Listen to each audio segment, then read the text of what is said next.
9ാം ക്ലാസ്സിൽ നിന്ന് 10ാം ക്ലാസ്സിലേക്ക് പോകുന്ന എല്ലാ കുട്ടികൾക്കും ഒരു വലിയ വാർണിംഗ് ഉണ്ട്. ഈ വർഷത്തെ SSLC റിസൾട്ടിനെ പറ്റി നിങ്ങൾ അറിഞ്ഞിട്ടുണ്ടാവും.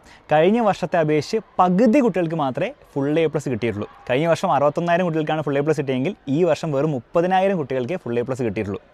അതായത് നമ്മൾ ഈ ചാനലിലൊക്കെ SSLC കുട്ടികൾക്ക് കൊടുത്ത വാർണിംഗ് ഒന്നും വെറുതെ ആയില്ല എന്നുള്ള കാര്യം വളരെ ക്ലിയർ ആണ്. മൊത്തത്തിൽ എക്സാമിൻ്റെ ലെവൽ മുകളിലേക്ക് പോയിട്ടുണ്ട്, സിലബസിൻ്റെ ലെവൽ മുകളിലേക്ക് പോയിട്ടുണ്ട്.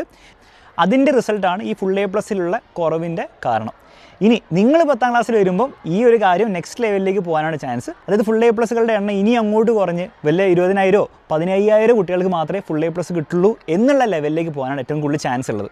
ഇനി ഒരിക്കലും ഇങ്ങനെ വിചാരിക്കേണ്ട, അയ്യോ അതൊക്കെ ഭയങ്കര കുറവല്ല, അങ്ങനെയൊന്നും ഒരിക്കലും നടക്കുന്നുണ്ടാവില്ല എന്നൊരിക്കലും വിചാരിക്കരുത്. കാരണം 2010 നമ്മൾ ബാച്ച് എടുത്ത് നോക്കുകയാണെങ്കിൽ വെറും 5,182 കുട്ടികൾക്ക് മാത്രമേ ഫുൾ A+ കിട്ടിയിട്ടുള്ളൂ.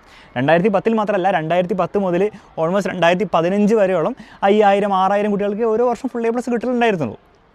ഈ കോവിഡ് സമയത്തിന് ശേഷമാണ് ഈ 70,000 80,000 ലെവലിലേക്ക് ആയത്. അത് വീണ്ടും നമ്മൾ പഴയ ലെവലിലേക്ക് പോയിക്കൊണ്ടിരിക്കുന്നതാണ് കാണുന്നത്.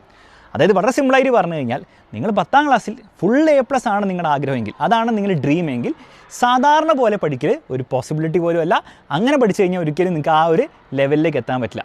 അപ്പോൾ ആ ഒരു ഗ്രേറ്റ്നെസ്സിലേക്ക് എത്തണമെങ്കിൽ എന്തായാലും നിങ്ങളുടെ പഠന രീതിയിലും ആ ഗ്രേറ്റ്നെസ് റിഫ്ലക്റ്റ് ചെയ്തിരിക്കണം.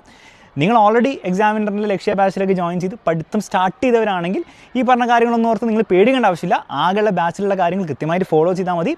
ബാച്ചിലൊന്നും പഠിച്ച് തുടങ്ങാത്തവരാണെങ്കിൽ എത്രയും പെട്ടെന്ന് പഠിച്ചു കൊടുക്കുന്ന കാര്യം കൺസിഡർ ചെയ്യുക. കാരണം ഈ ഒരു സമയത്ത് നിങ്ങളുടെ കയ്യിൽ ഏറ്റവും വലിയുള്ള അഡ്വാൻറ്റേജ് സമയം എന്നാണ്. ആ സമയം നിങ്ങൾ മാക്സിമം നേരത്തെ തന്നെ ഉപയോഗിക്കുക, അടിപൊളിയായിട്ട് പഠിക്കുക. അടുത്ത വർഷം 10,000 കുട്ടികളോ 5,000 കുട്ടികളോ എത്ര കുട്ടികളും ഫുൾ A+ വാങ്ങിച്ചോട്ടെ, അതിൽ എക്സാമിനറിൻ്റെ കുട്ടികൾ എന്തായാലും ഉണ്ടാവണം.